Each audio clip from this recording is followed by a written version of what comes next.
So ayan guys, naporma na rin yun natin yung para sa pinto, ano. Ito yung para sa pinto, yan. Yan. Ito yun, ha. Ito yung pinaka jam niya, yung malaki, yung 1/3. Yung isa na yan. Yan, 1/3. Yan, pinaka jam. So ito yung pinaka porma ng pinto. Itong ano na to. Yan. Yan. So ito yung awang niya, clearance niya para hindi siya masikip pag bukas-bukas. So may kasing sukat ng ano ito, ng yan, yung ano niya, boot, pinaka-clearance. Yan o. So yun mga kapang, tuloy na natin to sa sunod na araw, no? Kasi nga may pasok tayo, kailangan natin magpahinga. So ngayon nakikita nyo naman yung forma na yan. Yan yung main door nila na may gawa natin ng jam at purong bakal yan, tubular na 1/3 at saka 1/2. So ito na guys, naiporma na talaga natin, ano? So kulang na lang to dito guys, kasi nga maglagay ito ng division nito guys. Hati, kung maghahatiin to, yung sa baba lagyan ng yero, yung makapal na yero o tinatawag na plain sheet, yung makapal yun. Sa taas yun yung tubular din na 1/1. So ito na guys, bubuksan na natin yung ating ginawa. Yan o. Medyo hindi pa kasi nalinis natin, kaya medyo may masikip pa na part. Oh, no! Dun sa unahan na yun. Yan.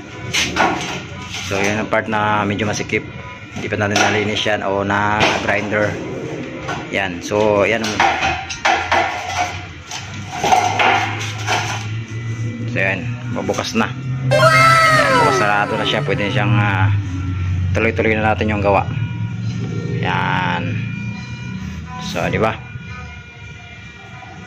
So simpleng DIY lang natin na main door gamit ang tubular na 1/3 at saka 1/2 at 1/1 mga kagapang.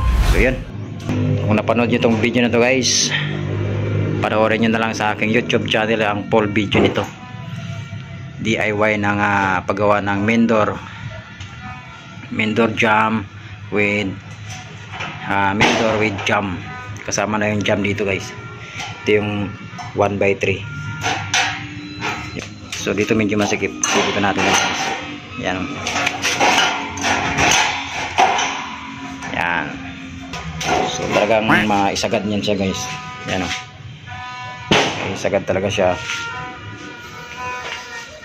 Tapos sarado natin. Yan lang. Di ba?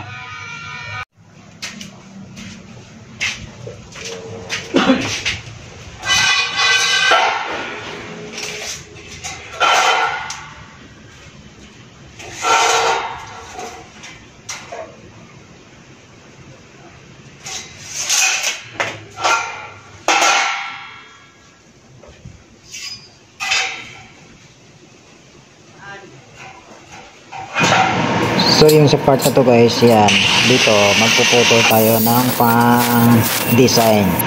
So yan guys, kung makikita nyo sa forma na yan, yun yung ating pinaka design, street design lang yung ating ginawa guys, 1/1 na tubular. So yan, nagsusukat tayo at ngayon naman ay magpuputol tayo. Kung ano yung sukat dyan, ilalagay ko sa screen ng ating video.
So yun mga kagapang, tapos na yung ating pinakaw ginawang DIY na pinto. Ito yung main door mga kagapang, yan makikita nyo.